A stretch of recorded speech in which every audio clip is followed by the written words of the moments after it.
Welcome, everybody. Thank you. Can you hear me? Can you hear me? Okay. Thank you so much for coming out tonight. This is the first Mayor and Chief at your service. So first, before I get into that, I just wanted to thank Midnight Treats for sponsoring the event. So please, you can get up at any time. Don't feel like you have to wait till the end, but pick up some cookies, take some home, whatever you'd like to do. But I'd also like to thank, of course, our IT department and our PIO and Melanie Clark. She is the town clerk, for setting the room up. And for all the police officers for being here tonight. We have a big group of them, and I appreciate y'all being here. And of course, the chief. So it started, Mayor at Your Service is something that's been going on since my mother actually was the mayor. She started it, and then Laurie DiRocco did it, and I had a few.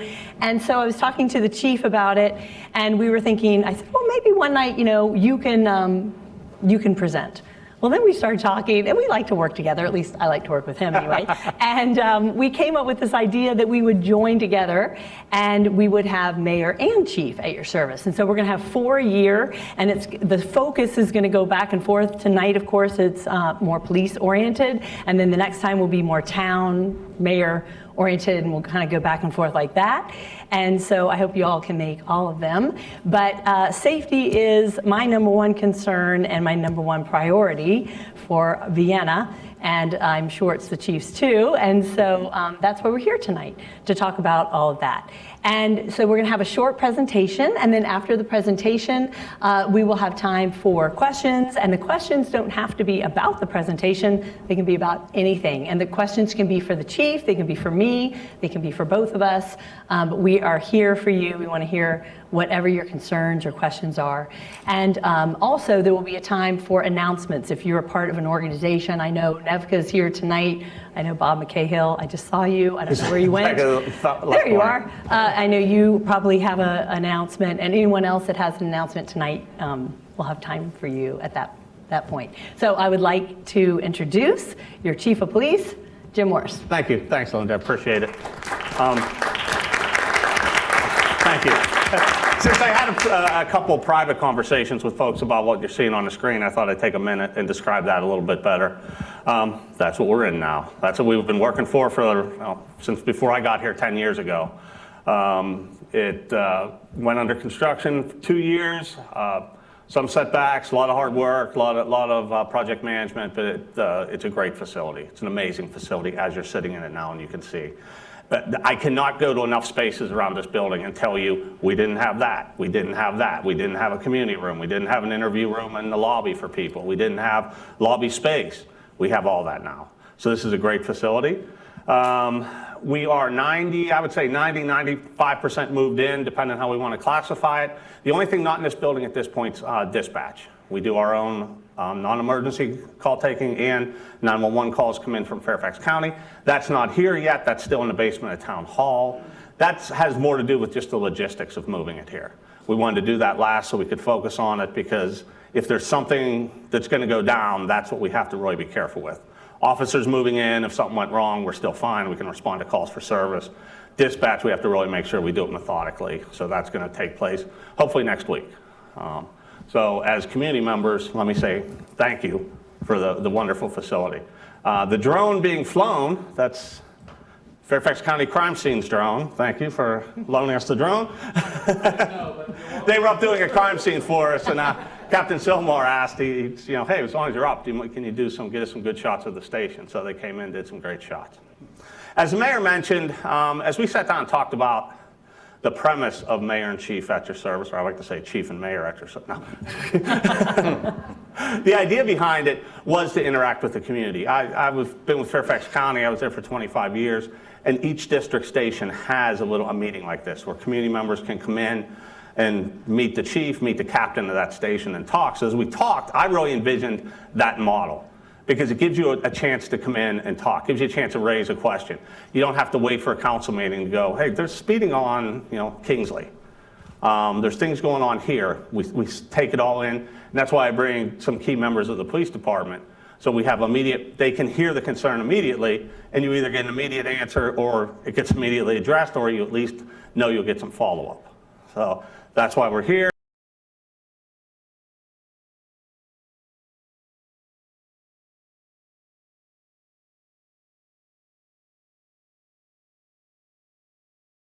not doing that, he is the sergeant of the traffic division.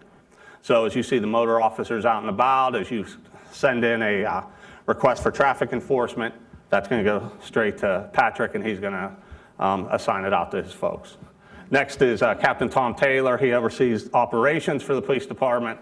He oversees traffic also, but he also oversees patrol, all town special events you'll see Tom at. He organizes all the events, whether it's Viva Vienna, 4th of July, Chillin' on Church. Tom takes care of all those. Next, we have our very outgoing Juan Vasquez. He will take over the presentation shortly. He's our PIO, Community Outreach Officer. If you're looking for a program, you're looking for something for a Boy Scout troop, Girl Scout troop, community meeting, Juan's the guy that can come out and talk to you. Then we have Captain Art Sillmore. He oversees our investigations. He has the detectives as we talk about cars tonight. Those all end up in his shop, so that's why he'll be talking a little bit about that, what we have, what we don't have, what we have going on. And then finally, Deputy Chief Dan Janicki. He takes care of all this, oversees all this, takes care of anything. Same thing, if you need anything, you know how to get a hold of me, you know how to get a hold of Dan, and that's really the key. Tonight we're going to talk about, ironically, we had already decided we were going to talk about stolen cars in the community a little bit. And we had that on the program, and then we had a carjacking. So that's when we thought, okay, good timing. We're going to stick with the program then. We will work in a little bit about the carjacking, what is factual about it, what might not be factual, what you heard, what may or may not be true. But also talk about stolen autos in general. Juan's going to give us some tips on how to avoid being a victim of stolen autos. Art's going to go over what we see in the town as far as stolen autos go, what we have seen over the last 4 or 5 years, what we're currently seeing, and more importantly, why we're seeing it. Vienna we all pride ourselves on how safe Vienna is. We think it's an incredibly safe town, and we want it that way, and we work very hard to keep it that way. That doesn't mean we're immune. So when you hear of a stolen auto throughout the region, a huge uptick in stolen autos, we're going to be susceptible to that just like everybody else. And that's, patrol. Tom's always focusing guys out for stolen autos to take care of it, but that doesn't mean we're immune, as you are well aware.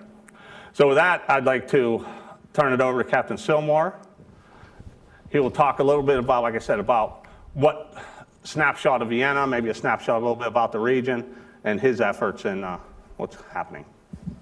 Thanks, Chief. Sure.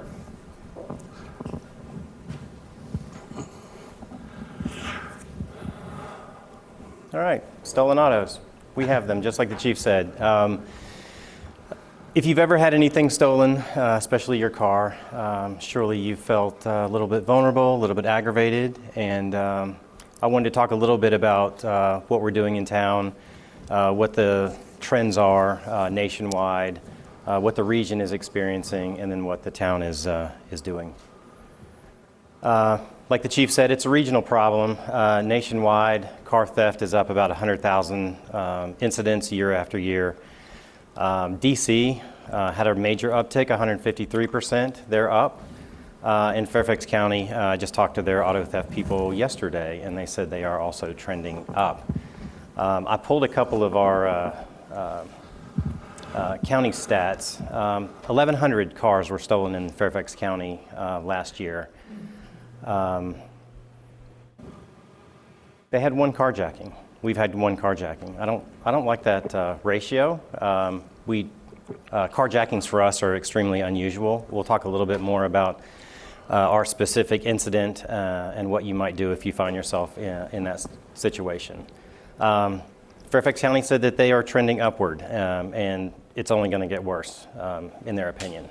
They've already had 146 car thefts in Fairfax County. We've had about 2 or 3. So a typical car theft in Vienna has these key components. Almost inevitably, the doors are unlocked, the keys are in the car goes to DC or Maryland where it's abandoned. And we very rarely make arrests in these cases. And it's not for lack of effort. We go there, we process the cars. Normally our suspects are wearing gloves. A lot of them are juveniles. They don't have fingerprints on file. So a lot of those leads are dead ends for us. I did pull our stats for the last few years. As you can see, 2019 and 2020, In 2020, we had a major uptick in incidents. Then 21 and 22 pretty much leveled off. And I wanted to put, I don't know if you can read this, but I wanted to put this up here just because I pulled 2022 numbers. And as you can see, almost every one of these has very common things. They all have sort of the same theme. The car's unlocked and the keys are in it. Cars are unlocked, the keys are in it, key left accessible, cars left running. People say the keys are always inside. Of course, it's Vienna, it's very safe. I hate it that we have to lock our cars. I hate it that we have to take the keys out, but that's just reality. But there is good news. And I think we can work together to decrease these numbers. Part of the good news is that our guys are out there in patrol 24 hours a day, 7 days a week, pulling cars over, contacting people who are out, late at night. They don't look like they belong in the area. They're just, community policing, talking to people, seeing what's going on, and a lot of that is a deterrent. And you can see that in the numbers where, if you look at 2020 specifically, during the pandemic, we tried to pull back, not have too much community contact, and I think there was an uptick in motor vehicle thefts as a result. I mean, we just couldn't be out there as much as we wanted to. But in 2021 and in 2022, we're back out there again. We're coming out of COVID. The officers are able to be more proactive. They're able to make car stops and subject stops. So you can see that our numbers leveled off. For us in Vienna, we get a car theft about every month, one a month. It's an irritating nuisance crime, but again, there's good news about this crime. It's a preventable crime. Some of the great news is that if you lock your car, you take the keys out, that really puts us in a very powerful position. It defeats most criminals because they're looking for low-hanging fruit. They're looking for an easy crime. If they pull on your door, the door is locked, or if the door is unlocked but there are no keys inside, a lot of times they'll just move on to the next car. The great news for us is locked doors, keys not inside, and those key fobs that allow you to keep it in your pocket and start the car. There's something very specific that we can do. I don't want to steal any of Officer Vasquez's thunder, but there's something you can very specifically do with those key fobs to help defeat the criminals. So with that, I will turn it over to Officer Vasquez. Yes, sir. Go ahead. Yes, sir. You had mentioned that the cars are abandoned in Maryland and D.C. Right. So they're not going to chop shops or being sold or shipped in containers overseas. They're just being abandoned. So what percentage are being recovered? Almost all of them. Yeah. Yes, we have a very, very high recovery rate. The bad news of that is that a lot of them sustain damage, or they'll be on the toll road, so you get a bunch of toll road tickets. Sometimes they take, things that are valuable inside the car, out of the car. So if you have personal possessions, a phone, a wallet, change, money, anything like that, a lot of the times that stuff is stripped out. So we have a high recovery rate, not a high closure rate when it comes to car theft, but and it's a young person crime. I mean, we have tons and tons and tons of Ring doorbell camera video of these people stealing these cars, and almost without exception, it is young people stealing these cars. So again, the locking the car and the taking the keys out really helps us help the youth, I mean, we don't want to be out there arresting teenagers any more than their parents want us out there arresting them. We'd rather them be doing something else, and would rather them not be stealing cars. So we do get a lot of those cars back, but unfortunately, there are things missing from them when we get them back, or there's damage to them. Yeah. Yes, ma'am. Just a quick follow-on. Yep. Are these 8 cars that you're getting over the last couple of years, are these cars being powered? Are they almost always because someone left them running, or the keys were inside? How's sophisticated? I would say every one of our incidents that we've had in the past couple of years, the keys were left in the car, or the car was left running. So those are, if the car had been locked or the keys out of it, either one of those two being true, the car probably would have not been stolen. We really haven't seen very much people breaking the columns and hot wiring. And there's a TikTok challenge with these Kias and stuff where they're breaking the column out and using a USB to start the car. We're not seeing any of that in Vienna. It really is these kids going from car to car. When they find an easy target, they take the car. And that's really, it's almost a spin-off of what we've been dealing with for 30 years, to be honest with you. It used to be vehicle tamperings. You go into a neighborhood, you'd sign on your computer at 7 o'clock in the morning, and you'd know a neighborhood just had someone going up and down the street breaking into cars because you'd have 15 pending cases. And they were unlocked cars, they'd go in the glove box, they'd take change, they might take a computer, and might take a purse. Well, what we saw now over the last few years, while they're in that car, they put their foot on their brake and they hit the ignition. If your key fob's in that car, your car's gonna start. And now we used to be a vehicle tampering, it's now a stolen car. And they're well aware of that. Our goal in patrol, we want to head this off before they get to your car.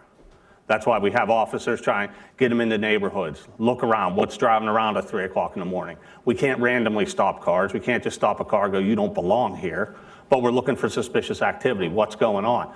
My goal is for them to move on. Nothing personal. My goal is to go to Oakton, go to Tyson's, keep moving and get out. I don't want to catch them in the act. I don't want to chase cars around here. That's bad news. You start chasing stolen cars. No police department really wants to be doing that because that never turns out well.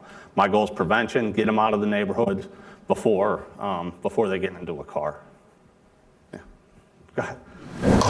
You had talked a little bit about like the cars running. So when the cars are stolen, is it typically like in the evenings, or is it sometimes like we're getting ready for work and school and we go out on the whole day and leave the car running? Like, does that also happen? Should we just not be doing that anymore? Yeah, it's both of those. We've had cars getting warmed up in the morning that have been stolen right out of the driveway. We had a car that was at a coffee shop left running because it was cold outside. The person went inside to get a coffee, came back outside, their car was gone.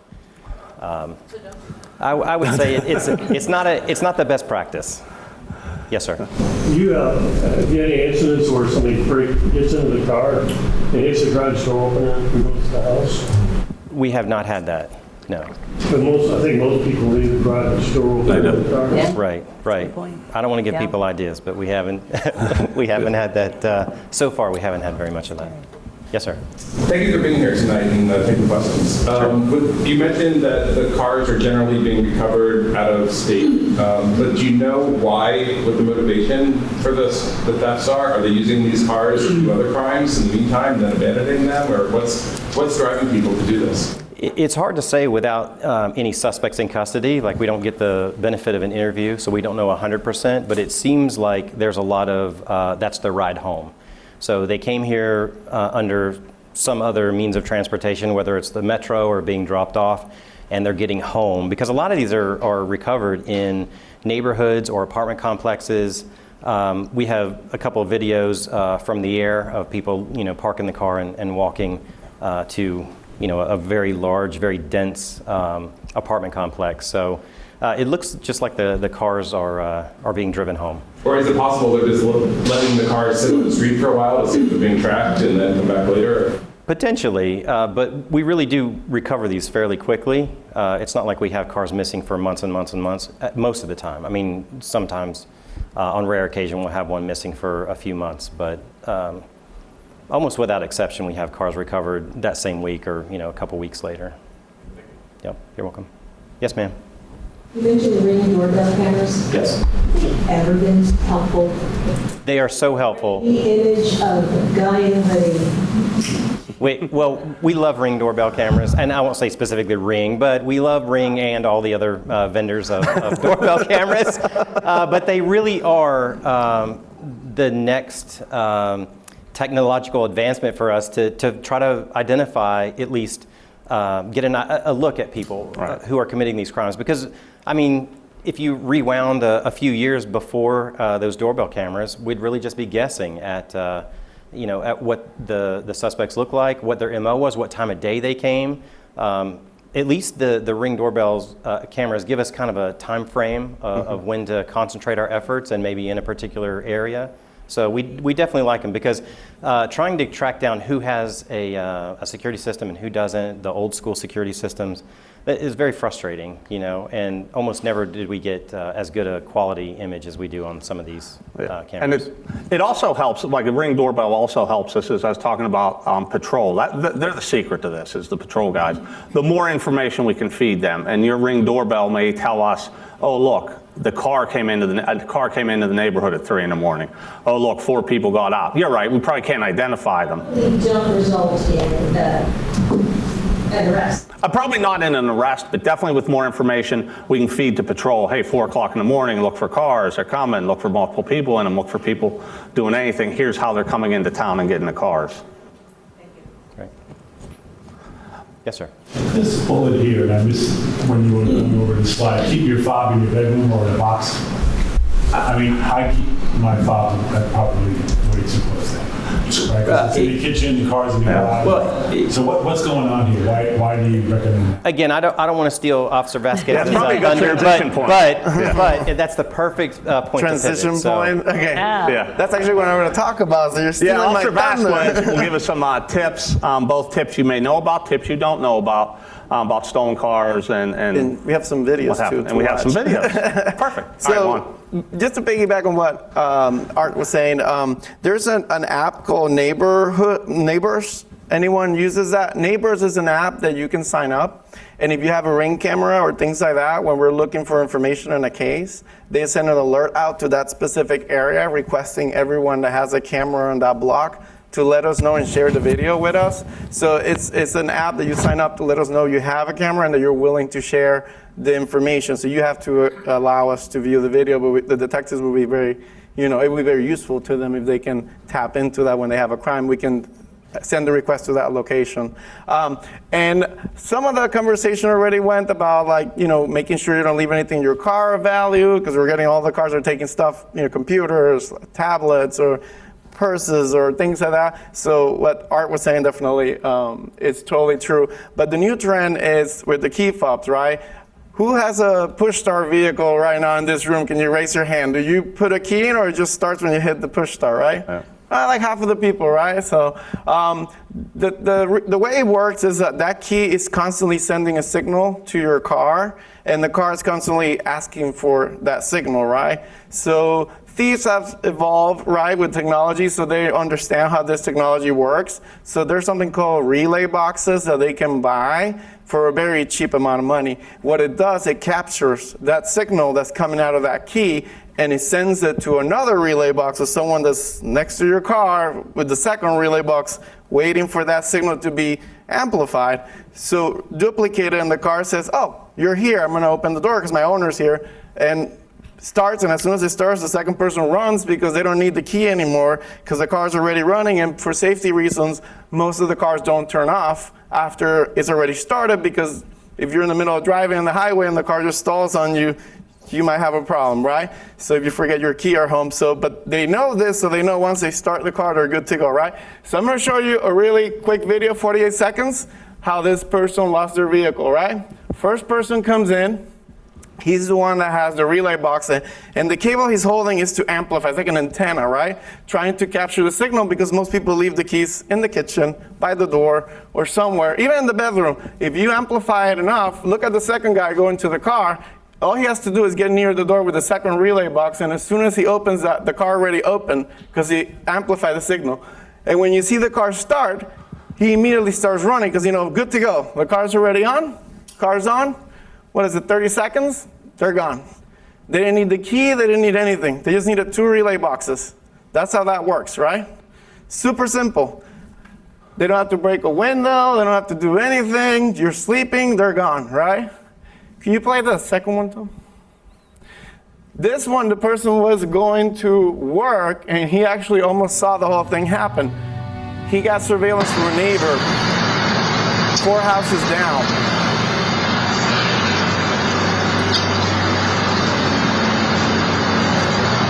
And they're looking for specific vehicles. Sometimes they read the VIN number to make sure it's the right car they're looking for, the right model, because they're, organized crime. They're looking for specific vehicles they want to take. So there's a few houses down where they're parking. They already know which car they're coming to get.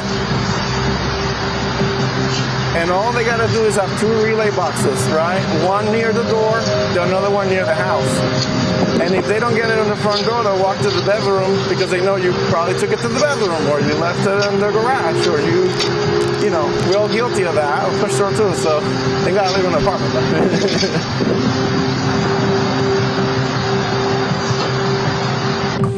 So first guy comes up. He's already going over there to verify the VIN number. That's the right truck. Then the other one goes near the house with the relay box looking for the signal. And they're not shy about going to the camera because he has a ring camera. They go right up to it. The car's already open, right? Because he's pulling the antenna and he's repeating the signal. This truck particularly honks the horn 3 times to let you know there's no key detected. So when the truck was leaving, it started honking the horn, letting him know that the key's not in the car. And that's how the homeowner knew. And it took, what, 30 seconds? Boom, in and out. Got a brand new truck. Don't need the key, I don't have to break the lock, I don't have to break the window. It's super simple these days, right?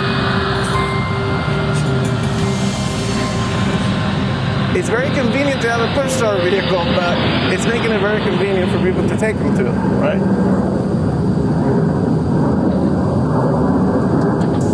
And the homeowner obviously runs out trying to figure out like what happened, and like they just took my car. It happened pretty quickly. The whole video is like 2 minutes, right?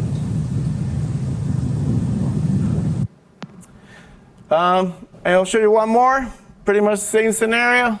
This is a high-end vehicle. It's a C63 Mercedes. Those are the, for not car people, I'm a car person, 8-cylinder, twin-turbo, AMG model. That's a $100,000 vehicle, right? They're not cheap. $100,000. You drive a nice truck. Yours is probably around 100 too. I've seen it. Push start. One day I'll get one of those, maybe when I retire. So the car they're targeting is this black one. There's a Mini Cooper right next to it, but they don't really care. And they're parked a little bit down the street, and then they come back up. Is the video frozen? Okay, so first guy, this one they use different technology. The relay boxes can actually capture the code that the key's sending, and he can bring it back to the other guy and relay it to the other relay box, and now he has a key in his hands basically, and he can start the car and take it because they recorded the signal from the key. So the first guy is looking for the signal.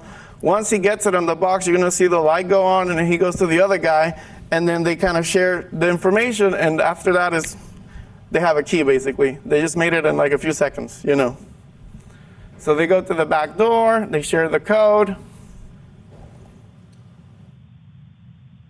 That's what they're doing with the boxes right now, communicating. Stolen within seconds. Yet another vehicle. We're going to get there. We're going to get there. I actually have you some props over here so you can see how they work. Tonight, CTV News investigates. So he is able to open the door. And the other one's waiting to help with the signals to make sure that the car starts, because the signal has to be strong or the car's going to start, not just to open the door. But as soon as they hear that car starting, they're running, because they already know they got the car. And that's a really loud car when it turns on. You heard them, but the AMGs are really loud. So I'm sure the homeowner's going to wake up. Even in our country, but once they saw the light flashing, that's the signal, the turn signal, because the person turned it on when they were parking. They're running out and go over the sidewalk, and they're gone in a second. Just wait until you see where $100,000 vehicle just taken. So you've been delving into how widespread this problem is. I got some props here. That's right, Zaretta. CTV News so Faraday boxes, what Captain Silmer was mentioning before, it's basically it blocks the signal from your key. That's what it does. So it looks like that's just $20 on Amazon. I just ordered one. They have hundreds of them, but you can buy anywhere. So it looks like a regular box. You open it up, you put your stuff in there, kind of like a jewelry box or whatever. Close it, blocks the signal with the key. No one can get the signal, right? If you don't want a big box, you can get this for like cell phones. You can put your cell phone here if you don't want the cell phone to get the signal out. If you want to, you can pass them around. And if you have a car key, you can put it in this one, right? It looks like a little pouch. You can hang it for women on your purse or something. Guys can hang it from whatever. And your key normally sits in there, right? So the signal won't come out, and you'll be good to go, right? Some car companies allow you to actually disable that feature of the car. Mercedes is one of them, right? There's a certain steps you do with the key that will disable the automatic unlock when you go to the car. The bad thing is you have to click on it to get it open. But I think it's not that big of a deal, right? Land Rover, other companies do the same thing. So you should check with the company that makes your vehicle and see if they have that option. Some dealerships can disable that. If you want to disable and you don't want that to work, but then you go back to the clicking every time you go in or out of the car. That's the only downside, right? So the convenience is gone, but the safety is there, right? Other things you can do, because the problem is once they take the car, we've had some that they remove the tracking mechanism of the car. So if you have those apps that you can track your car that I do, they know where the tracking mechanism is sometimes and they'll remove it. So then you don't know where the car is at after that. I personally have an air tag on my car. Like I put a little tracking device, I hid it somewhere in the car. So if they were to take the tracking out of my car, they don't know where I have that second one. I know where the car's at, right? Because I don't want anyone taking it. Well, at least I want to find it, if they took it, right? So you could do something like that if you wish to do that. But again, the dealership can disable that. You can sometimes disable it with yourself. You follow some steps online if you want to do that. But at least keep the key away from the front door. Keep it all the way on the farthest point away from the car, to make it harder to take the vehicle. If you have a garage, drive it into the garage, close the garage, then you don't have to worry about anything like that if you happen to have a garage. I live in town too, so I share the same concern everyone here does. So is Linda. So we obviously keeping an eye on this, but just wanted to give you some tips about what's going on out there, since you were asking. Yeah, it's a new thing. Technology is changing now. The car companies are trying to figure out how to fight it back, so they're trying to come up with ideas and do certain things to the car. And some keys are not, they call it a sleeping key. Basically, if they don't detect movement, if you're not walking with the key automatically shuts itself off because it realizes that you're probably left it on a table or something. So it's called a sleeper key. So now they're trying to start this new technology to combat that problem that we have. But in the meantime, $10, $20, get a Faraday pouch, you put your key in there, and make sure you put the spare too. Don't just put the one you use. The spare works the same way. Make sure all the keys are in there. Okay? Juan, thank you. No problem. Thanks, Juan. You have a question? Just another subject. You're talking about stolen cars. What about catalytic converter theft? Definitely a problem. And again, it's in town, it's out of town, it's everywhere. It's a quick money maker. They're going under the car, cutting them off, and selling them basically. There's some things you can do. Some manufacturers are making apparatuses you can put underneath your car to keep the catalytic converter from getting cut off. I know some folks, I talked to some business owners who have a lot of truck fleets. You can go and you get your catalytic converter. You can actually get it marked so it can be tracked. I'd prefer something to prevent it from getting stolen rather than track it. But there are things out there, and we see some of those also. We're getting hit with our share of those. We're having those in town. Yes, those are in town as well. And just to touch base, to follow up, I know Captain Silmar talked about Hondas and Kias getting stolen, and it has the USB, some easy way to steal it. I don't fully understand. There's I saw the video. It's kind of scary. I don't know if you go to TikTok, but basically, the car is a bit of the materials are not very high quality, so you can rip the actual plastic under the steering wheel, and then once that comes off, you just remove the cylinder and put a little USB cable to charge your phone. In the car, for some reason, it fits the actual part where it will turn the car on, and it just starts right up with just a USB cable. So I've seen many of those videos. Yes. It takes them 2 minutes. The problem is getting in the car. So they're breaking the window to get in the car. And then once they're in there and they can have a charging cable, they're good to go. They just rip that down and do it. It's the Kias and the Hyundais, and they're actually giving some wheel locks now, trying to prevent that, and they're changing some things for the newer models, but it's a problem for the ones already on the road. We have a shipment of wheel locks coming from a Hyundai dealership in the area. So when those are in a couple weeks, we'll advertise that out, and if you have one of those cars that are vulnerable, if you get with us, we'll get you a free wheel lock. Oh wow! In addition to the catalytic converters on Hondas, they can break in, take 4 bolts out, and take the airbag. Yeah, those are expensive. Right. A replacement airbag is $2,500. It took 6 weeks to get a new airbag. Sure. Yeah. When you don't have an airbag, you can't get insured, you can't drive. Yeah, and the thing with the catalytic converters, if we can get them, especially the Priuses, they get taken a whole lot of Toyota Priuses, because if you think about it, those cars don't use the catalytic converter as much because they're mostly electric. So the minerals inside the catalytic converter are actually in better condition, so they weigh more, so they're worth more money. So you don't want to get the catalytic converter of a car that's gasoline because it's worn out. You want to get those, so that's why they target those particularly.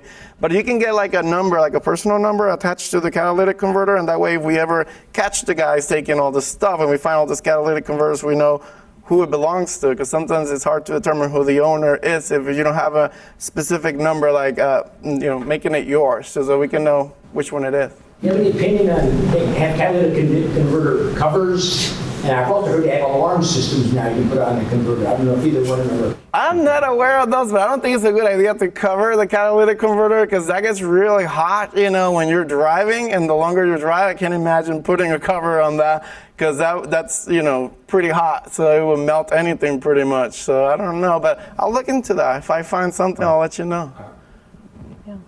Why are they looking at the VIN numbers when they go up? To make sure that's the right model. So if they were looking for, and that model was a Dodge, right? And it looked to me like if we were talking about which model it was, because he's a Dodge guy, and it looked like it was like a gasoline model, but it was like the Lariat model, or it was like the Bighorn model, the ones that are really expensive, So they go and just double check, okay, that's the right one we're looking for, so don't get the base model or something that's not what they, because there's, organized crime orders specific vehicles, like go get me this type of car, go get, so that's how they operate. But if you're finding most of them, what's the ending? I mean, organized crime away. Well, they're hoping we're not going to find it, obviously, right? And then sometimes they just want it, like they said, to do another crime, because a lot of times they take the tags out, they put other tags, and they keep driving it, and it's just to commit a bunch of crimes, and then they jump into another car and keep it going. They just keep moving the tags over and over, because they know they probably reported stolen, and everyone's looking for that car at this point. It's a guessing game when you don't make an arrest. I can tell you, like the carjacking we had in town a couple weeks ago, even though that car was tracked to the exact location in Baltimore where it was recovered, even internally, we were talking just based on the expense of that car. We were talking that thing was probably on its way to a boat somewhere and just got put there for a little bit of time. So there's all kinds of different reasons. Joyriding, drug transactions, drug deals, moving drugs around, or like I think Art said, just getting back home. There's all sorts of different reasons, but majority of them we do find on a street. Usually somewhere in Maryland or DC, and recover it. And when we find one, we do send our crime scene tech out. He does the fingerprinting, see what we can recover. But again, as I mentioned, it's especially if it's juveniles, they're usually not in those systems yet. And so to what extent, all the mentioning, to protect your car, if you just basically go places during the day, now since the carjacking, I'm trying to go anywhere I want. So, you go in town. Do I have to really worry here in Vienna or the area that someone's going to try to get, link into my fob and my phone? And I mean, this is becoming almost a recipe of insanity. Well, I think that's why Captain Silmar really hit on there are common denominators, especially in town. It's unlocked cars, it's key fobs in cars, it's keys in cars. Certainly there's the ability to mirror a key fob. There is a carjacking, we've had one. I would not say you should be changing any behavior of that other than locking your car and make sure you have your key on you. Without getting into too much detail on like the carjacking, I think that was a targeted situation. It was a very expensive car. And I think someone was out with the car and was seen and was followed into town or to the location where it was carjacked. We've not had any other carjackings anywhere else on our stats. Right, Art? That's correct. So I think that's the premise we're working under. It's where that car was before it came, and then it just ended up on a dark park street and got carjacked. But I would not change your behavior, the way you do things. That's exactly what we would not do. That's why we're out there trying to aggressively patrol these areas. And there is nothing, if you're working with Baltimore police or DCs, there's nothing that can be done to prevent people from getting on the metro or coming to stop. It's a regional problem, and everybody's sort of working on it basically together. Fairfax County Police has they stood up a whole car theft team. I think they call it the ACE team, Dan, is that? The ACE team, specifically targeting stolen cars. So as we have them leave, Art's always communicating with that team. What do you know about the area? What do you see? What's going on in Tysons? What's going on in Oakton? The state police, we just had a meeting last week with the captain of District 7, the state police captain.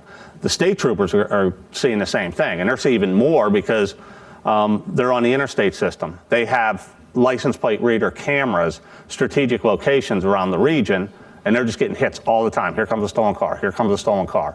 And then again, same thing. Nobody wants to chase these things. You don't want to get in a 100-mile-an-hour chase with a stolen car with a 17-year-old behind the wheel. You know, we are actually looking at LPR technology also. We're probably one step away from having cameras on Maple that'll read license plates as they come into town. That'll at least give us a heads up, hey, a stolen car. If they're bringing a stolen car to steal another car, we should get a ding that a stolen car has entered town. Officers' cruisers, they have in-car video. That in-car video is also a passive license plate reader system.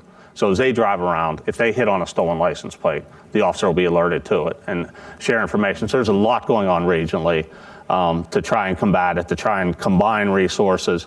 Even our carjacking, Prince George's County helicopter is the one that was following it in Prince George's County before we came in, before it got recovered. So, yes, sir.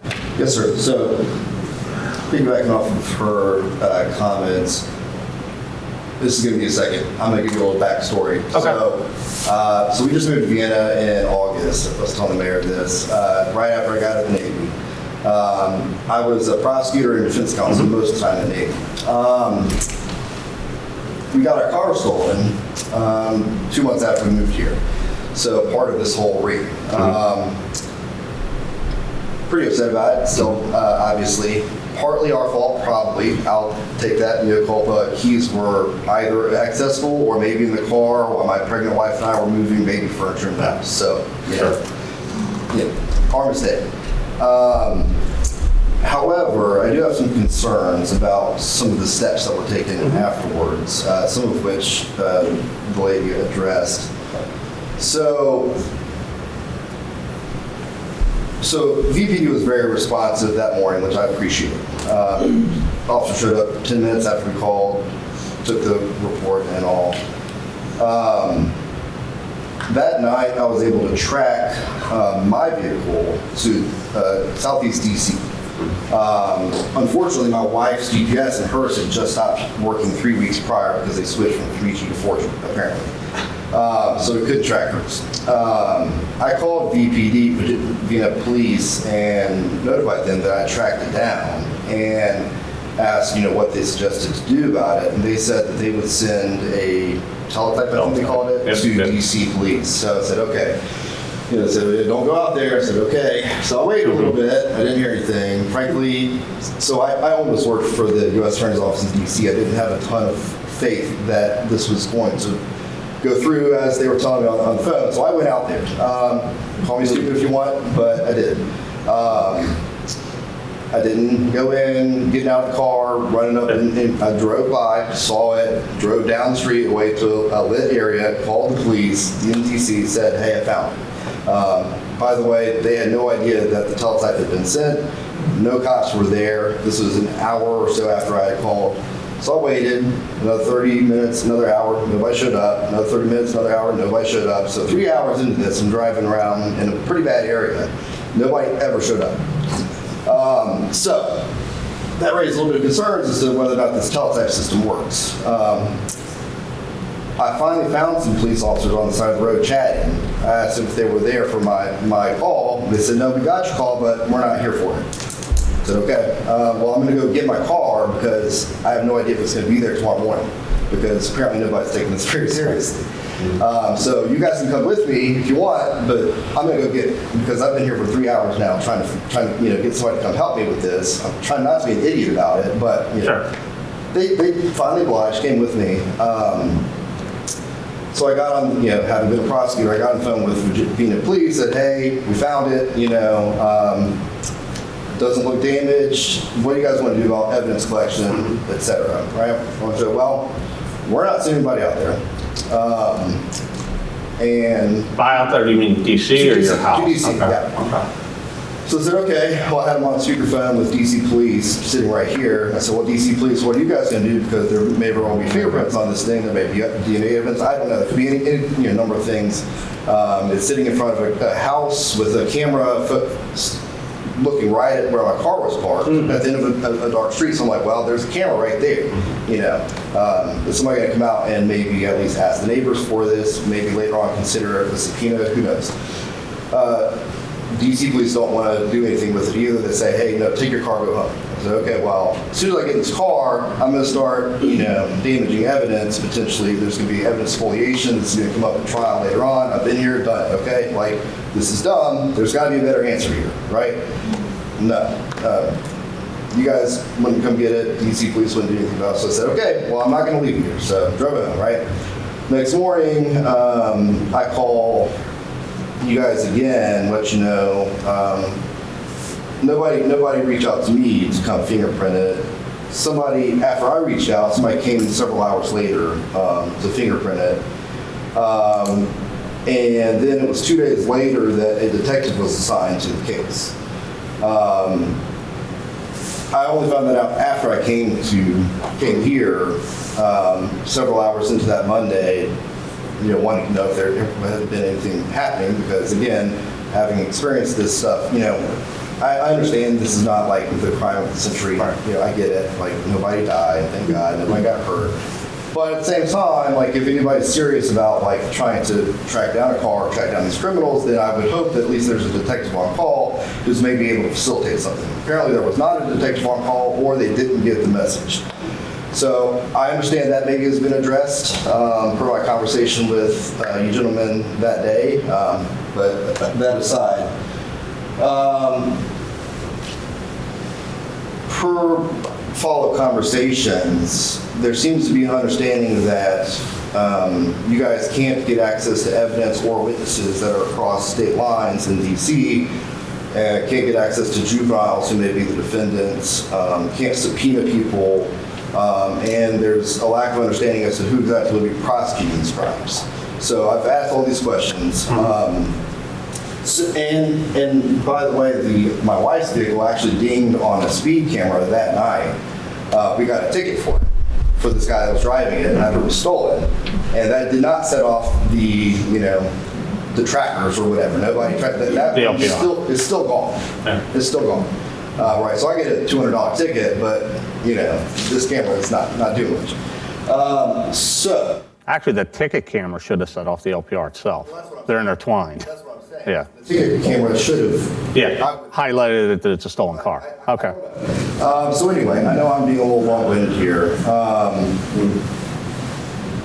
If it's okay, could you please ask your question, because we also have questions. Yeah, of course. Yeah. Terrible to you. So no, it's okay. No, I understand. So I guess my question is, in general, are you guys aware of these things? And is there anything being done to address these cross-jurisdictional issues? Because I have some serious concerns about whether or not evidence would even be collected in the first place.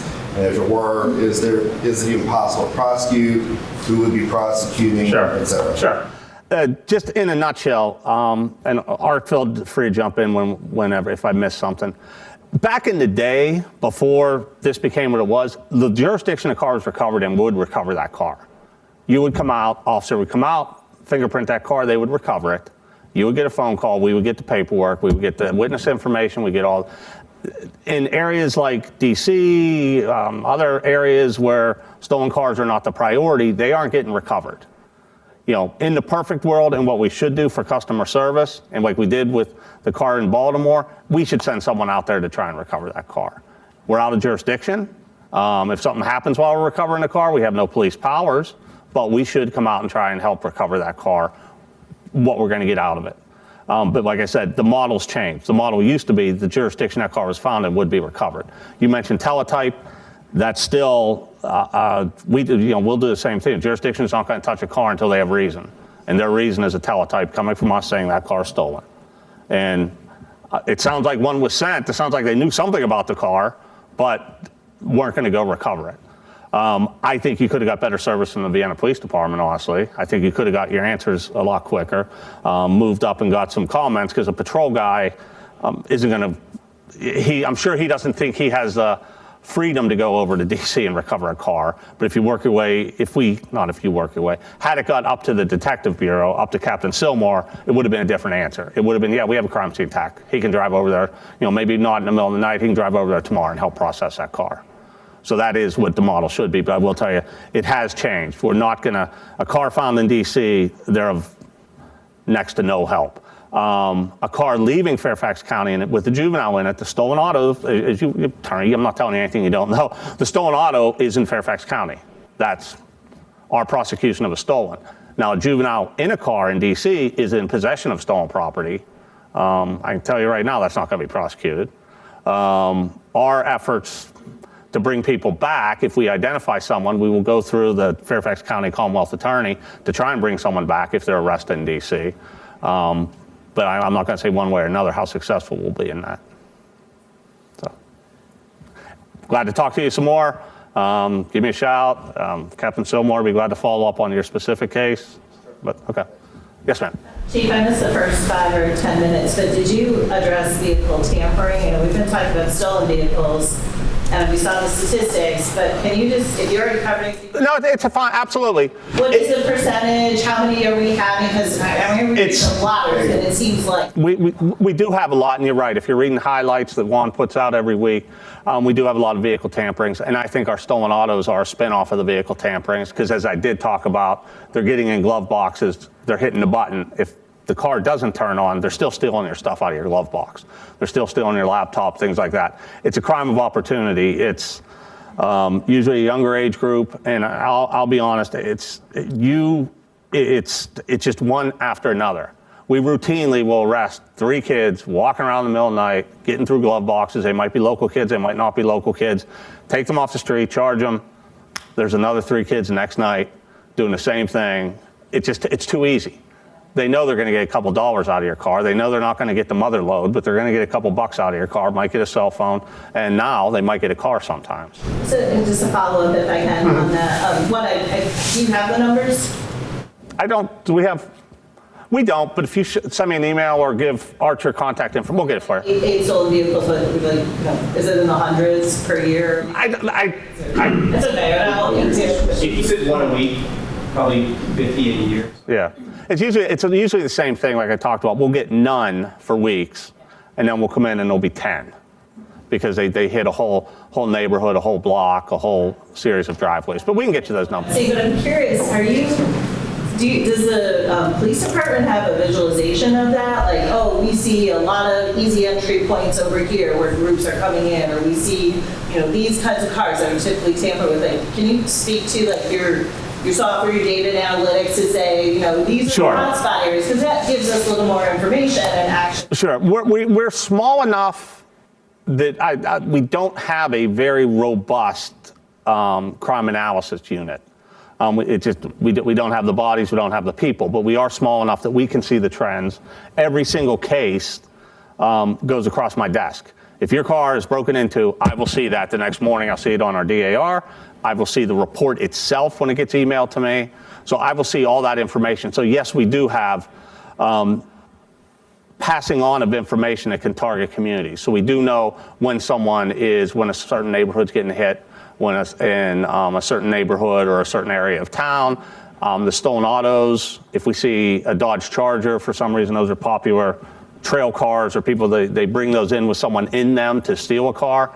We know that information's out to patrol, kind of the time frame. So we do it that way, but we don't have a big analytical department.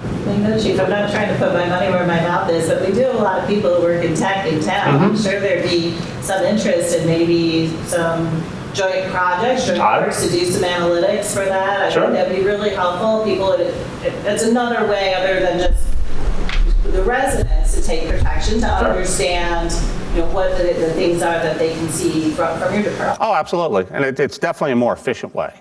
It absolutely is a more efficient way to actually do the analytics, do the crime analysis, do the hotspot mapping and things like that.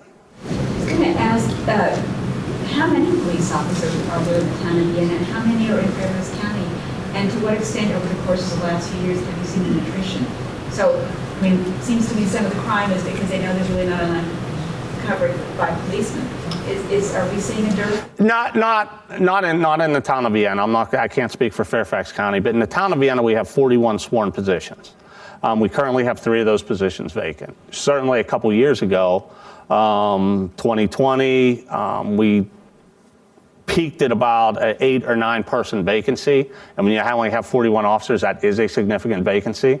But also that's when we made the conscious decision that our priorities at town of Vienna. So while we have detectives out in the Fairfax County Narcotics Unit, a regional gang task force, some federal units, we use them for career development, for multiplying of resources.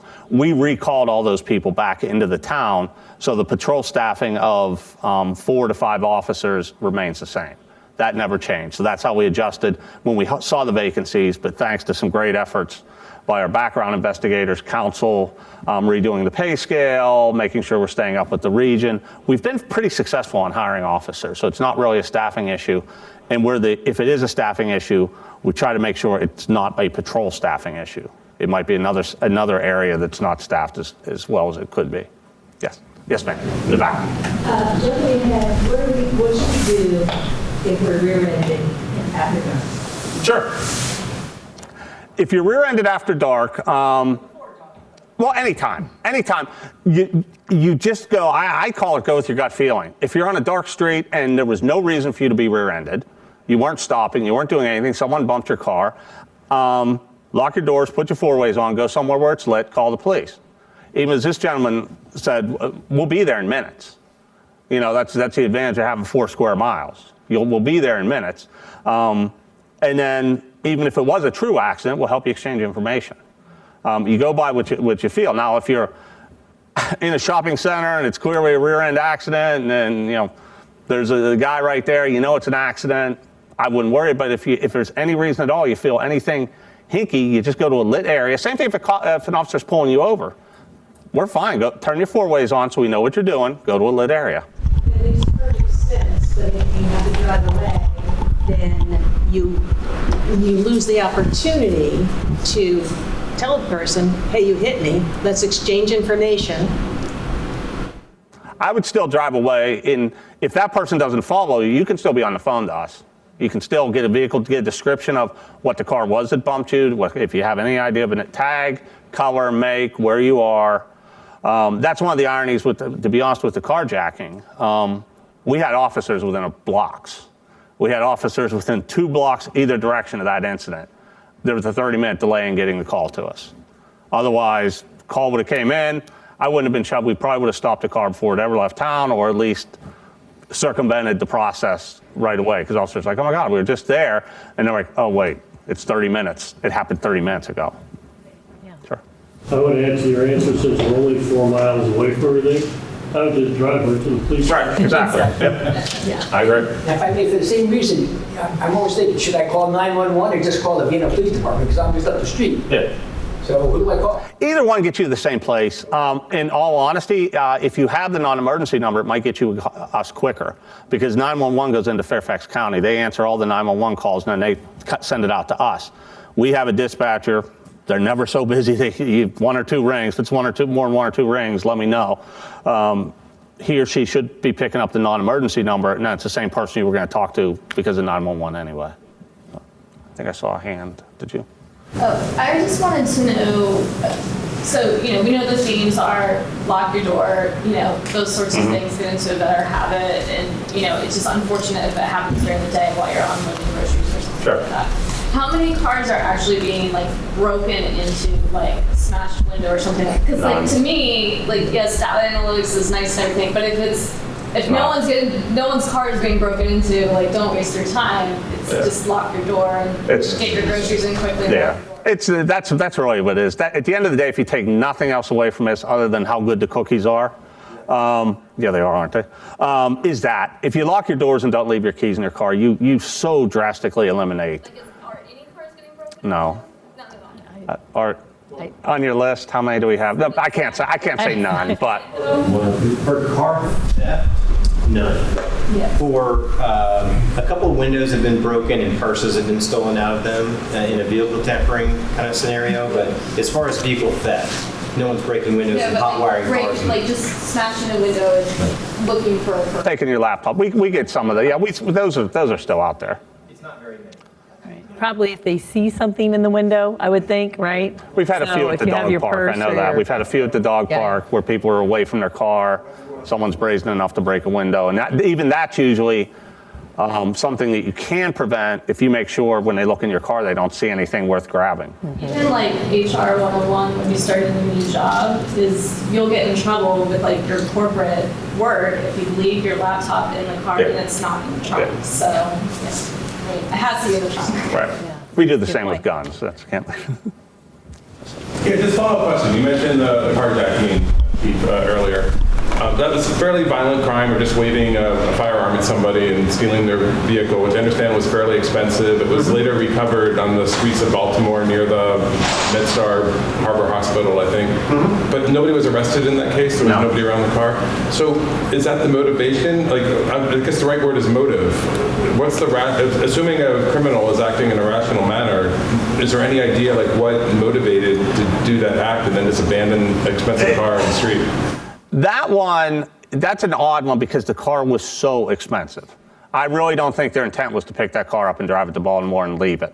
I think when they saw a helicopter, I think maybe when they saw police cars following through D.C. and I think maybe their plan changed. I do not think a car that expensive's plan was to drive it to just get your ride back to Baltimore. I think they had other ideas for that car and they just didn't pan out. And did the helicopter notice anybody leaving the vehicle, or were they? Did they? Okay. Like when we rewatched the video, when the cameras panned way out, like I don't know that the pilot was aware that there was somebody. And again, it was a very dense population area, and that person was gone in a second. So no one was arrested. And was the key fob with that one? It eventually was. Eventually. Yeah. The key fob was with the victim. Oh, okay. Just cars we have to worry about, or do people come here to maybe because they haven't had their homes broken into? We have not had art burglaries. No, I mean, I would love that have to be the question. Yeah, I don't. Do we have any burglaries going on? Sprees, rashes? That's I didn't think. I haven't seen any.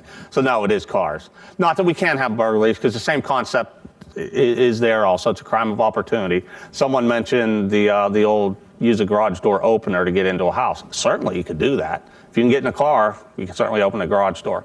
We don't have any of those on the front burner of our events right now, but at the same time, it's not something I'm going to stand up here or sit up here and say we're not going to have because I'm not that brazen. I believe there was like an altercation in like one of the parking lots. Sure. Yeah. So what should we do if we are in a situation like I'm the car next to that? Like what should we be doing? Sure. Sure, I can talk about that a little bit also. That instance actually how we got the drone video. We had the drone up to do the parking lot. First, it's your safety. Number one is your safety. If you're safer hiding, you hide. If you're safer putting your car in drive away. Call us. Hey, I was in that parking lot. I saw this. I'm now 3 parking lots over. We'll come to you and see you. The things I wouldn't do, I wouldn't get involved with it. I wouldn't get mixed up in it. I wouldn't try and prevent anything. I would just call us. The incident we had in the Giant parking lot about a month ago now, I guess. That was not a random act of violence. That was not stranger on stranger violence. That was an ongoing dispute that just turned into a well over the top incident. So incidents like that, I would just stay out of, let us get there, let us deal with it. Like I said, the number one concern is your safety. Just change the subject from to speeding in town. No. Yeah, no one speeds, yeah. So, I mean, I live on Cottage Street. It's kind of a downward ramp from Oak all the way down to Locust. Yep. And you mentioned Kingsley earlier. I know courthouse is a problem. How big a problem is this in your view? It's a huge problem. This is one I will give you credit for. Patrick knows it. He has a list of spots guys need to hit on a regular basis, need to hit every day. It's the nature of the volume of traffic, both in town and coming through town. It's a huge problem. That's, to me, when I talk to officers, especially new officers, I tell them that's our number one priority. we need to be out there enforcing traffic laws because that's the number one concern of the town. That's where people are going to get hit. That's where people are going to, neighborhoods are going to be impacted. My deputy chief and I were walking to Dunkin' before the meeting to get a cup of coffee. We saw a car come from Courthouse towards Lawyers Maple. At that stop sign had to be doing 40 miles an hour. Didn't slow down, didn't touch his brakes, didn't do anything. Those are the ones we tell the officer, hey guys, we got to be out there. We got to be out there enforcing this. I'll take the complaints when you write someone that doesn't like they got a ticket. That's our number one priority. And you're going to do another stop sign campaign, I think. We will do. We did a stop sign. Stop means stop. Yep. Right. Stop means stop. We did a campaign for that. We're going to do a distracted driver campaign because I'm sure you see it too. Everyone with a cell phone in their face. And then we just find ways to keep the officers focused on the various violations. A stop sign campaign doesn't mean that's the only time I want a stop sign ticket written. I want a stop sign ticket written anytime you see it, but it keeps the officers engaged. It gives them something like, oh, okay, we're on a campaign now. So that's why we do that. Yes? I hate to say this, but for the defense of everybody, cars are going a little bit faster. New cars now, they do go faster. You don't have to press much on the gas. True. So their cars are going a lot faster. So you might think that you're doing the speed limit. Oh yeah. No, there's plenty of that. Plus, if your car's clean. Hey, wait. Yeah, it goes a lot faster.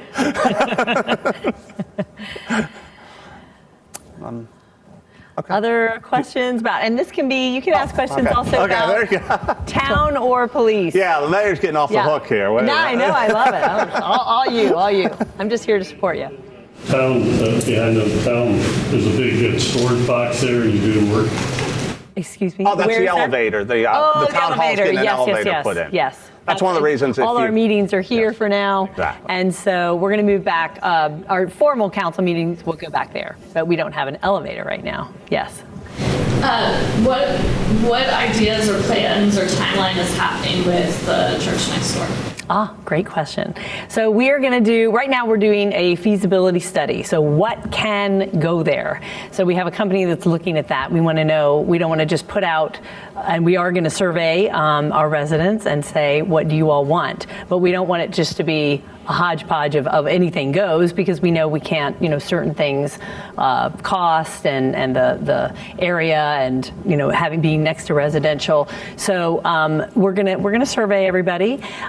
That should be happening in the fall. So look forward to that. And then we're gonna, make some decisions, but we don't have, it's gonna take a long time to fund it. So really nothing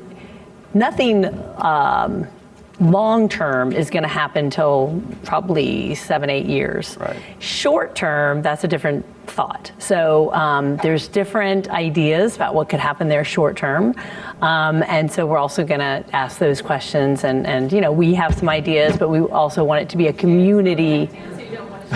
Well, if you were at the I'll call it the pickleball meeting. So pickleball is very, very, a lot of active pickleball players in town, and but we don't have a lot of space in town. And so over at Glendon Park, we have pickleball courts, but when you have 4 games playing, it makes a lot of noise. And the neighbors were saying, no more. And so we compromised, and so we had shortened the hours and the days. But it's not a long-term solution. So maybe one idea is to put a pickleball court in front of the annex or something. We don't want it we don't want to take the problem and move it so that other neighbors get bothered by it. But if we, that was just one idea for short term. We also have a gymnasium over there. The problem is right now we can't get the occupancy permit because we have a leaking roof. We have a lot of issues over there. And so in order to get an occupancy permit, we have to put in a lot of money. Sure. Well, is it worth it to spend everybody's tax dollars for something that's not going to be long term? And so there's a lot of little decisions, big decisions like that to be made. I vote for a skate park. You want a skate park? I know that was something okay. So write that down when we survey you. That's great. Yes, Emily. I have a question for you. Yes. Hey, Morris. Welcome. I'm not asking more questions. The bird situation in town. Bird? B-I-R-D? Yes. Bird, okay, tell me. At all the shopping centers. I don't know if you grew up watching Alfred Hitchcock like I did. I know what you're talking about. Not good, they scare me. Okay. It's the trash, like the Oh, yeah, gotcha. dumpster, and I don't know, I'm not an expert in this, but I'm guessing it's because the climate's getting warmer here, they moved here, and it's just the past couple of years, but, and they migrate from like one neighborhood to the other, I see them blocks away from the shopping centers, like on trash day, and there are a lot, I think they're crows, I don't know. Yeah, probably, they're yeah, everywhere, right. You know, bird excrement everywhere, noisy, scary, I don't know. Right. So I guess that answers half my question. Well, no. I'll think about it and look into it and see if is the trash not covered? Is that why? But I mean, I think once the birds decide they like it here, it's going to be very hard. Like everybody. Interesting. Okay. I don't know. Do other people notice there's a bird called No, I'm crazy. No. Well, that's something we could You're not talk crazy. to You're Natalie not about crazy. because it probably is associated with the trash. I know, Whether that's what it's I'm not thinking. covered, whether it's when they empty the trash, they leave some behind. So there may actually be something we can do. Exactly. We'll stop going over work and with the feeding them. businesses to Yeah, commercial areas not being empty. Right. Well, right. that's what I'm was thinking. That's what I'm wondering. thinking. It could be something associated with how they're handling the trash, which we may actually be. This problem, that's fine. I was addressing to the I'm just saying. I just have helped me ideas. I'm the idea guy. Okay, I'll give it to him. All right, Ken. Ken, you have a question? My question for both of you. Yeah. I had read last year, please don't quote me on this, but obviously it's happening, that Tyson's is becoming a big city, right? I mean, it really is. I've read that there are 19 high-rises there now, and there's going to be 50 plus by the time the development's there. When urban areas get to be that way, you know, problems come. Are you thinking ahead of a vision to make sure that those problems don't seep into Vienna? And what is that vision, or is it something that you're just starting to think about? Because we've noticed, even since the metro's come here, a lot of homeless people kind of wandering by the house, sitting on benches, those types of things, scooters being kind of hijacked back and forth. But that's not what I'm talking about. Right? So there's probably two questions in it, right? The crime part I'll let you deal with. But for years, I used to sit on a group with McLean citizens, and it was Vienna and McLean, and we worked with supervisors and talked about things like parks. You need to have enough parks in Tyson's because our parks are pretty full over here. Schools, transportation. I testified, other people testified at Board of Supervisor meetings. And by the way, our Hunter Mill supervisor, Walter Alcorn, is here, everybody. So I meant to introduce you.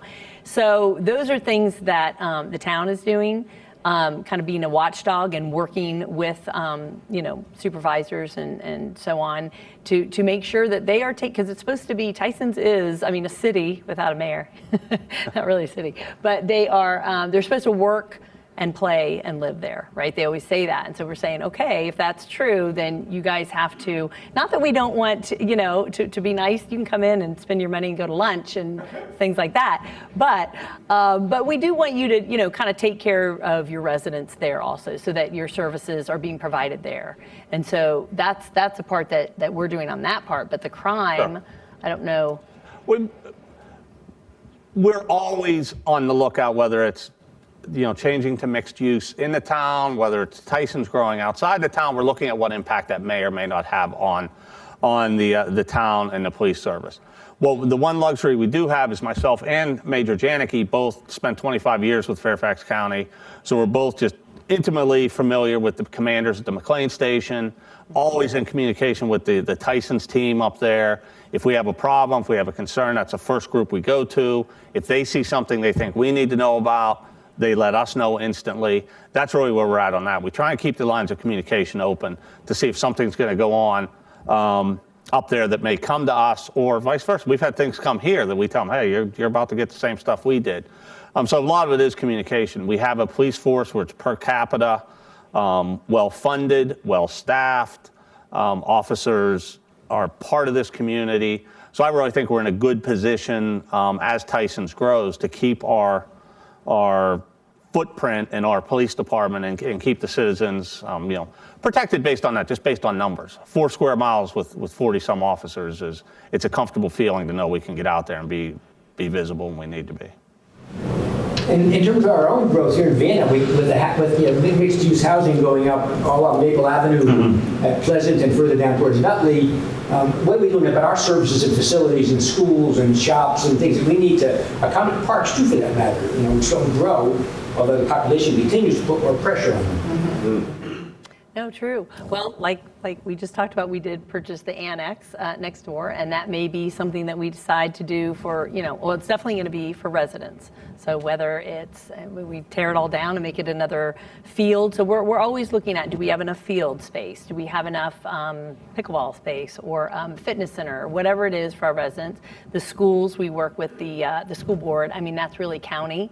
But they certainly look at our numbers and determine, we're doing some renovation. They are doing some renovations in town in different schools and enlarging them because some of them are increasing. Infrastructure for what we have so far, we've done studies and our infrastructure is going to be okay with the number of increases that we have. So those are great questions. And traffic, I know traffic also is affected by Tyson's, which I meant to mention, and we are getting synchronizing the lights on Maple Avenue and having, what's it called, like real-time cameras or something. And what it can do, it can adjust the way the intersection is working. If it's failing, then they can readjust it real time, which is very different than what we have now. So those are some of the things that we're going to work on. Sure. Yeah. I recently heard a talk from a gentleman who studies criminal data. And he said that crime is down right now from what it was in the 90s. I don't want to age you, but do you agree with that? Types of crime are down now from what it was in the 80s. I think there's types that aren't down. As we're talking about stolen autos now, other areas you may see violent crime up. So I think some types are down. I don't know if I would put in across the board crimes down to the 90s level. To be honest with you, just watching what comes across my desk on a regular basis, I don't know if I've definitely seen a downward trend. Well, I find it very hard to believe because there's so many violent crimes that are reported every day. Yeah, and you hear a lot more of them now. A lot of the things you hear about now you never would have heard of before. Now it's... But they still occur. Yes, they're still occurring, yes. I see someone. Yes. What are kind of the rules and regulations? So I've noticed that there's been a lot more panhandlers around the shopping centers and things like that. And I grew up my whole life in Vienna. I never saw that, and I have noticed probably within the last 9 months it's really had much more of an uptick. And they don't seem like one-offs. It seems like it's kind of coordinated groups, and they all kind of know each other. And the town has several animals going. Tom, correct me when I stray. If it's in a shopping center, that kind of falls back to the shopping center. We can't go in there and remove someone and say you can't panhandle in a shopping center. We just can't do that. Now, if the management of that shopping center says, I don't want that person here, then we have them warn the person, and now it's a trespass issue, not a panhandling issue. The town, luckily, has an ordinance about panhandling, like you don't see them on the street corners like you do in other areas. That's because we have an ordinance. You can't be in the street, you can't be on town property, town right of way, panhandling. Those ones we can come in and deal with, right, Tom? Is my pretty accurate with that? Those ones we can deal with. That's why you don't really see them at the turn lanes in town. We can move those folks along. But if it's in a shopping center itself, it goes back to the shopping center. A lot of times, it works both ways. Some shopping centers don't mind them there. Other ones call us immediately. But either way, we have to take the lead from the shopping center. So back to the auto tampering, if I may. It's my favorite topic. And regardless of the numbers, I venture to say there's probably a huge amount that are underreported because people are, like I was, embarrassed to report it at first, but I did. Sure. Has the town considered any kind of, let me back up. I mean, it would be great if people knew that Vienna's not a town where we're gonna stand for this, or that we're taking other precautions and other measures. We have community watch. Like, is there any kind of sort of marketing awareness campaigns, even if it's just reminding residents, right, to lock your car doors? That if I'm someone who's like, hey, I'm gonna go tamper vehicles tonight, oh, there's a lot of marketing going on and awareness. I'm just looking for other ways to help to. Sure. We put out in, if you get highlights, it's a weekly publication. Every one of those has some safety tip in it based on the conversations we're having here. Anytime Vienna's proclaimed one of the safest this or that, we always make sure we push that out as hard as we can. And then a lot of it for me is just guys being aggressive. I think the word gets out there based on coming around. This gentleman mentioned traffic. There's nothing better to prevent crime than a bunch of traffic stops. We can be doing a lot of those in town, and we do a lot of those in town. So that's really the push we do. I don't know if you mean maybe we should market. Come into town, we're gonna. I mean, I don't know. Like, it's community watch, or it's, what, like, let's do some sting operations. I mean, I'm surprised that I'm laughing, but I mean, let's get back to, like, where is it happening? And it seemed like the last couple of years, that's why I'm so shocked it's so low. It's like happening all the time. There'd be 5 or 6 cases every time the blotter came out. And I don't know if it's more in the summer, so how do you get ready for it? But just, I appreciate your suggestions. Oh, they're fantastic. And they're almost always things that could have been prevented, right? Like, hey, we get it. But what can be done on the other side? Your suggestions all rely on people. Sure. And so are there other techniques, things that can be done that maybe in another time we want to come to? Sure, I agree, and we're always looking for that, and we will always advertise that when it comes up. Like when we do get these cameras in place on Maple or these cameras in place in the car, we'll push that out. We'll advertise that so people know, both people who want it for safety, both people who would rather avoid it. We push that information out so we do know that so that people understand what we are doing. Kind of the same thing with the traffic campaigns. We push that out. That's not to push it out to say, hey, look what we're doing. We're trying to influence behavior. Without, hey, we're going to target something, so let's influence behavior. So we don't have a lot of, I don't think we have any neighborhood watch. We may have one inactive one in town, but that's something if a community wanted to put that together, one would be great to come out and talk to a community about a neighborhood watch or things like that. So we're certainly available for the outreach. One last follow-up question, maybe slightly different topic. Are there opportunities to actually put up cameras for speeding that issue tickets? I mean, we've all gotten those in the past, but I also live ordinances have just changed. Fairfax County just put them up in school zones. Go ahead. And there's a pilot project that Fairfax County's doing. So we've got 9 school zones around the county that we're testing these out. And we just got authority from the General Assembly within the last couple of years to do that. So. And I'm sorry, just quickly, what defines a school zone? So basically it's where the flashing signs are, or the speed zones. So within that, we're going to have automated traffic enforcement. In Hunter Mill, we have one. It's actually going to be in Reston Terrace Elementary on Soapstone. For anybody that drives up there, be careful. Slow down. Speed, there's good and bad. Because then if anybody, you go a little bit over, then you've got a ticket for the few people who really are. And I think that's probably why the county started with school zones. It's hard to argue. And there's also the state law lays out what you can use them for, and there's a 10-mile-per-hour grace amount, and basically it's not that high of a fine. So we're going into it slowly. So I can say we will certainly just be watching that program to see how that works as it expands. But as Mr. Alcorn mentioned, it's fairly recent that jurisdictions in Virginia were allowed to do these things. Same thing with red light cameras are coming back, but they're still regulated by the state. There is an emotional component of it, knowing that, let's say you're not thinking that you're on the zone, what happens, and you're driving and you could be going 11 miles over the speed. Just knowing that, did I go through a lot? Did that thing flash? If something's watching me, just the whole, it's an uneasy, to me, sentiment. You have to. I don't think we should have that. I think Jocelyn, you sure? Okay. Good. You mentioned earlier getting wheel locks for certain vehicles for this.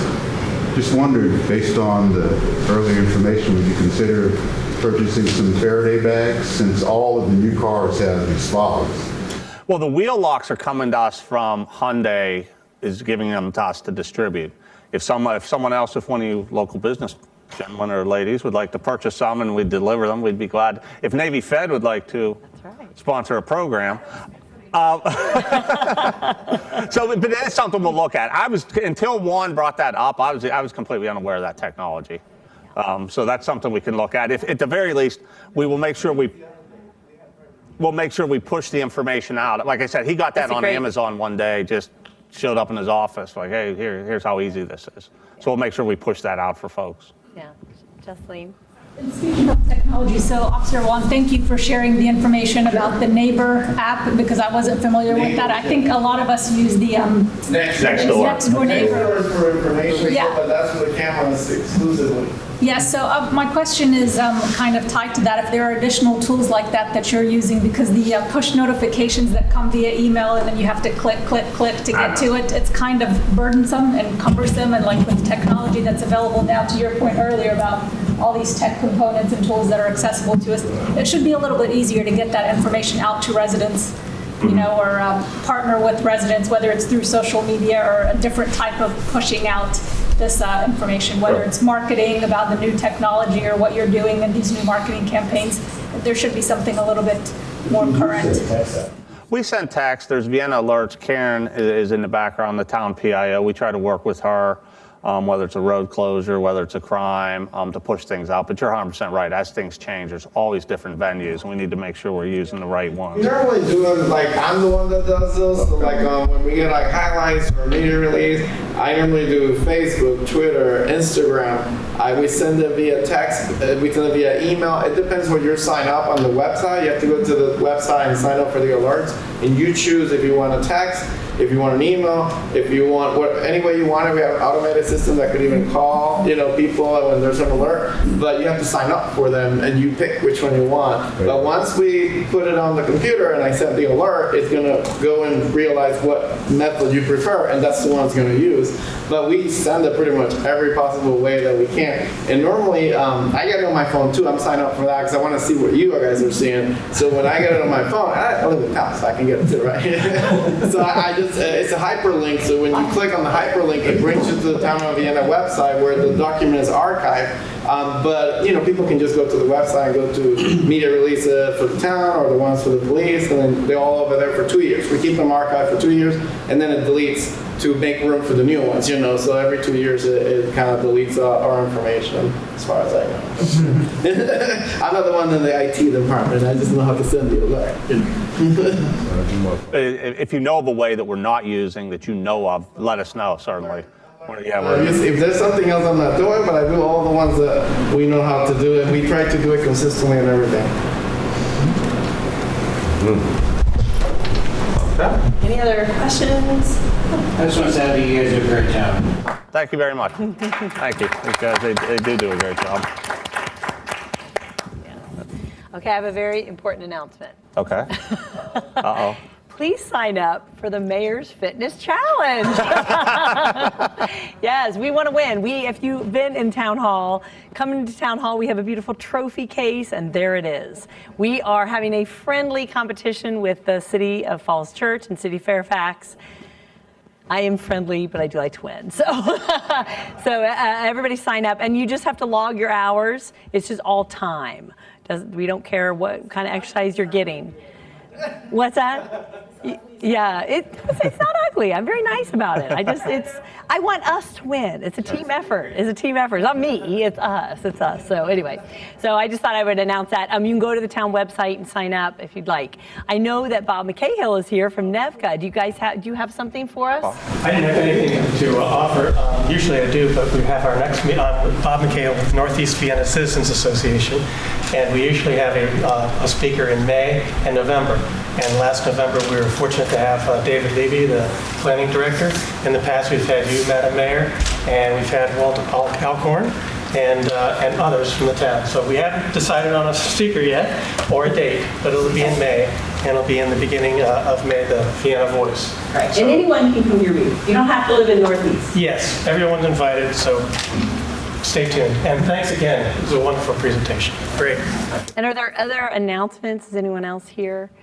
And as you may know, the town council is going through their code, their 60-year-old code, town code, and we're studying it right now. We will have public hearings, and we want to hear from you all.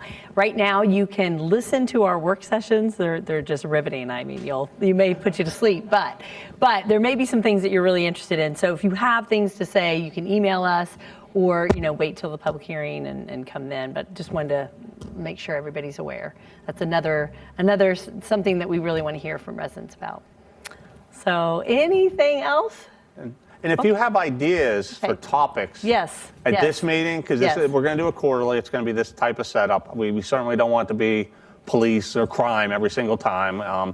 If you have any ideas, something, a burning concern, whether it's parks, code create something, please let us know so we can set it up. Any department can come. And birds. It just may be on birds, right? Birds, There you go. exactly. Okay. Car cleaning. Well, until we get an address on those birds, if you have any problem with birds pooping on your car, I recommend all those details. Concierge can provide you a good wax protector. I saw you feeding those birds. Yeah, right. I recommend you use some saliva on it and get it off immediately because bird poop is acid. It'll go through your clear coat. There you go. Thank you All very right, well, much. good night, everybody. That's your tip of Come- the night. there's- Thank you.